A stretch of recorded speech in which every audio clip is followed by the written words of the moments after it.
दुविधा थियो दुईवटा कुरा। एउटा टिकटकतिर तोरीबारीको भिडियोहरू देखेँ अनि आज तोरीबारी जाउँ कि भनेर हेरेँ होइन। फर्स्टै सर्च गरेँ कहीँ भेटेन। लास्टमा छैन साकुरा नै हेर्न जाउँ भनेर आएको। बट्टेभरि तोरीको भिडियो रहेछ।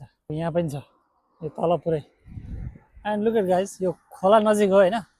खोला नजिकै कस्तो राम्रो राम्रो संरचना बनाएर राखेको छ कि। अब यो अहिले हामी हिँडेको बाटो चाहिँ यो खोलाको किनारै किनार सिधै कनेक्ट हुन्छ, समुद्रसँग कनेक्ट हुन्छ। लगभग यहाँदेखि 16-17 किलोमिटर डिस्टेन्समा समुद्र। अनि यो बाटो चाहिँ धेरै मान्छेहरू साइक्लिङको लागि पनि युज गर्छ। बाटोमा तपाईँहरूले साइक्लिस्ट पनि देखिहाल्नु होला होइन। यो बाटो एकदमै साइक्लिङको लागि एकदमै फेमस बाटो हो यो। म जाँदैछु यो मेरो निन्जा हायाबुसामा।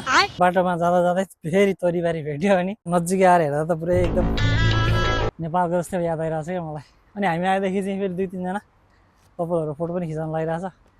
हामीले सुरु गरे जस्तो भयो क्या। खोला नजिक भएर झन् होला है, यति दामी देखिरहेको छ।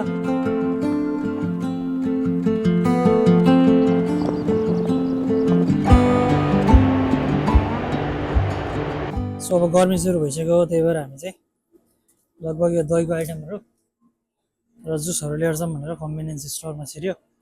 अनि इन्ट्रेस्टिङ कुरा जापानमा चाहिँ के छ भने हरेक सिजन अनुसारको यो खानेकुराहरू हुन्छ कि। जस्तो यो चाहिँ साकुराको रियल पत्ता नै छ क्या बाहिर, सिजन अनुसार। जस्तो अब अहिले साकुराको सिजनमा साकुरा, अनि मोमिजे भनेको त्यो मेपल लिप्स हुन्छ नि अटमको बेला, त्यो रातो पात हुन्छ नि, त्यसको पनि छुट्टै खानेकुराहरू बनाउँछन् यिनीहरूले। सो सिजन वाइज डिफ्रेन्ट कुराहरू खान्छन् क्या। अब यो चेरी ब्लजमको यहाँको खानेकुरा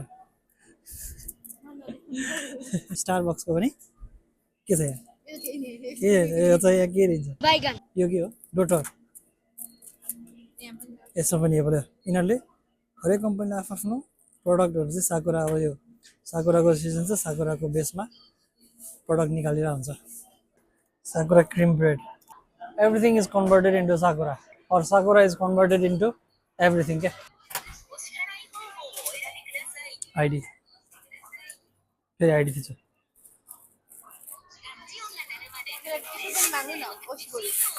ओसीभरि ओसीभरि मात्रै। यो चाहिँ अलि नयाँ देखियो। के छ भने यहाँनिर चाहिँ यस्तो 100 येन छ, 100 येन यो सागहरू राखेको रहेछ। अनि यो सागहरू चाहिँ यहाँ कोइन हाल्नेपछि सायद यो ढोका खुल्छ होला। And you can take it. यो चाहिँ जिदो हम्बाइकी जस्तो क्या, तर हरेकको आफ्नो पैसा हाल्ने ठाउँ छुट्टै रहेछ। जस्तो यहाँनिर ग्रिन हाउस बनाएको छ, यहीँभित्र उत्पादन गऱ्यो त्यहाँ बाहिर लगेर बेचिदियो। यहाँ वरिपरिको मान्छेलाई त सुपर मार्केट जानै नपर्ने, कस्तो बवाल घर। यो अब हामी बस्ने ठाउँ खोज्दैछौँ।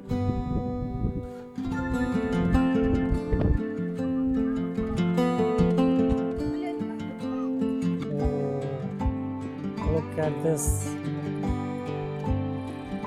यहाँ बस्नु।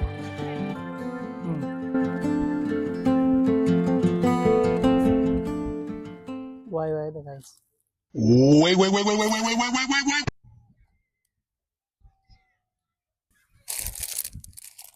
ल गाइस, वाइ पिकनिकको रूपमा हामी आज यो साकुराको बोट पनि हामी गर्दैछौँ। इन्ट्रेस्टिङ कुरा चाहिँ के हो भने यति धेरै संरचना, यति ठुलो पार्क बनाएको छ होइन फर पब्लिक, अनि खुल्ला प्लस फ्री। चर्स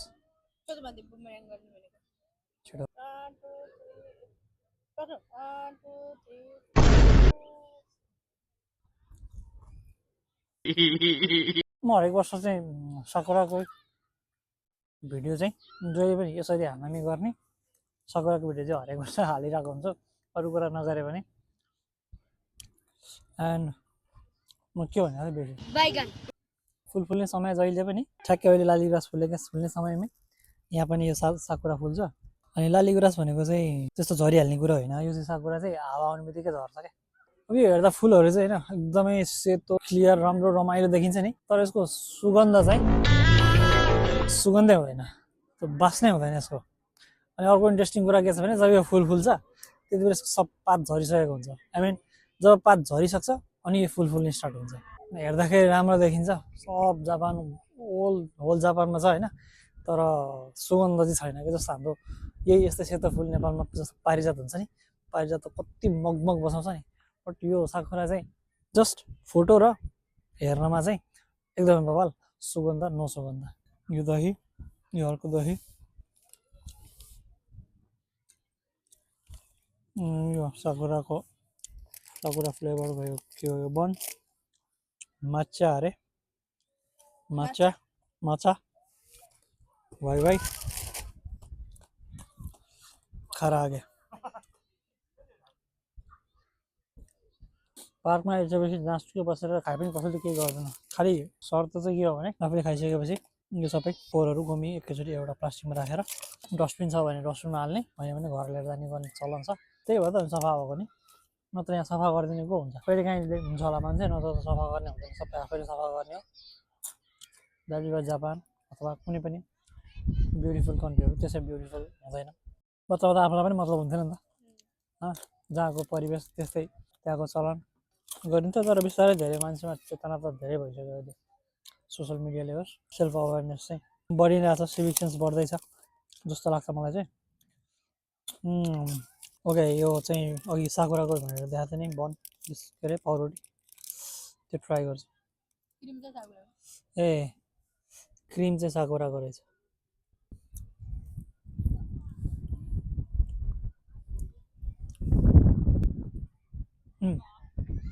त्यो अमिलो अमिलो छ त, मिठो नि। भित्र अर्को त्यो स्ट्रबेरीहरू पनि छ, स्ट्रबेरी पनि रहेछ बिच बिचमा। यस्तै दुई चारजना खाने पाए त फेरि त्यो होला नि। भ्लगिङको बारेमा पनि कुरा गर्नु मन लाग्यो, मान्छे कसरी भ्लगिङ गर्छ भन्दा क्या, खास कन्टिन्युस त गरेको छैन, तर यो 3-4 वर्षमा जति पनि गरेँ नि, कहिले पनि मान्छेको अगाडि फेस गर्ने गाह्रो क्या। जस्तो क्यामेरा यसरी तेर्सायो, यसरी एक त लामो हात गर्ने बित्तिकै आफूलाई अप्ठ्यारो लाग्ने, त्यही माथि मान्छे अगाडि आइसकेपछि त बोली नै आउँदैन क्या। अब अहिले पनि त्यही माथि जापानमा जहाँ मान्छे एकदमै साई नेचर छ होइन, विदेशी आएर चाहिँ होइन, अथवा नेपालीहरू पनि आएर हाम्रै रतन कार्कीले पनि कति मजाले बोल्ने क्या मान्छेहरू। जस भ्लगिङ खास एक्चुअली बोल्ने स्किल पनि हो, तर त्योभन्दा पनि धेरै पब्लिक स्पिकिङको फेयर, त्यसलाई चाहिँ नहराइ नहुने रहेछ if you have to do vlogging. So म उहाँको यो पार्क चाहिँ मिजुमोतो कोएन भन्छ, यो परिपट्टि चाहिँ मिजुमोतो कोएन छ, यतापट्टि चाहिँ साइतामा मिसातो कोएन भन्दो रहेछ। दुईवटा छुट्टा पार्क छ, बिचमा चाहिँ एउटा पन्ड पोखरी छ, यो देखिरहेको पन्ड छ। अनि यहाँ घाँसहरू मजाले हिँडिरहेको छ, मजाले पौडी खेलिरहेको छ, वरिपरि साकुरा लगाएको छ। साकुरा पनि डिफ्रेन्ट काइन्डको छ, यहाँ सेतो छ, कुनै पिङ्क छ। मान्छे भित्र मजाले साइकल पनि हाँक्न मिल्छ, त्यसपछि भित्र यहाँ मजाले बसेर खाना खान मिल्छ, and people are doing that. अनि यहाँको कल्चर चाहिँ कस्तो हुन्छ भने अब हप्तामा 2 दिन मात्रै छुट्टी हुन्छ, 5 दिन मजाले काम गर्यो, बिदा भयो कि आफ्नो फ्यामिलीसँग, आफ्नो बच्चाहरूसँग चाहिँ सबैजना घुम्न निस्किन्छन्। बच्चाहरूलाई घरबाट बाहिरको इन्भाइरोमेन्टमा मजाले आफैले खेलेर आफूसँगै खेलाएर चाहिँ they grow up. I don't know, manner चाहिँ उनीहरूको कस्तो, सायद स्कुलदेखि नै म्यानर्समा फोकस गरेर हुनसक्छ, दे आर वेल बिहेभ्ड। तर कुनै चाहिँ त्यस्तै हुन्छ। आखिर अब जियान र किनिजी कि सुनियो हो, जियान र त्यो दुईवटा साथी छ नि, नोबितालाई जहिले पनि पिटिरहेको हुन्छ नि। सो त्यस्तो खालको मान्छे पनि छ छनलाई, तर mostly people are well behave भनौँ। जापानको लाइफ 5 दिन चाहिँ हेक्टिक हुन्छ, किनकि अफिस कल्चरै त्यस्तो छ। हप्ता 8 घन्टा जानै पऱ्यो, काम नभए नि गरे जस्तै गर्नु पऱ्यो।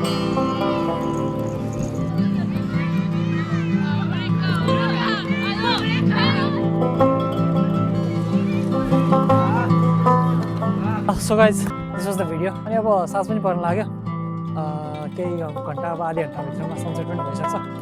And I hope you try to grow, म पनि ग्रो गर्ने कोसिस गर्दैछु।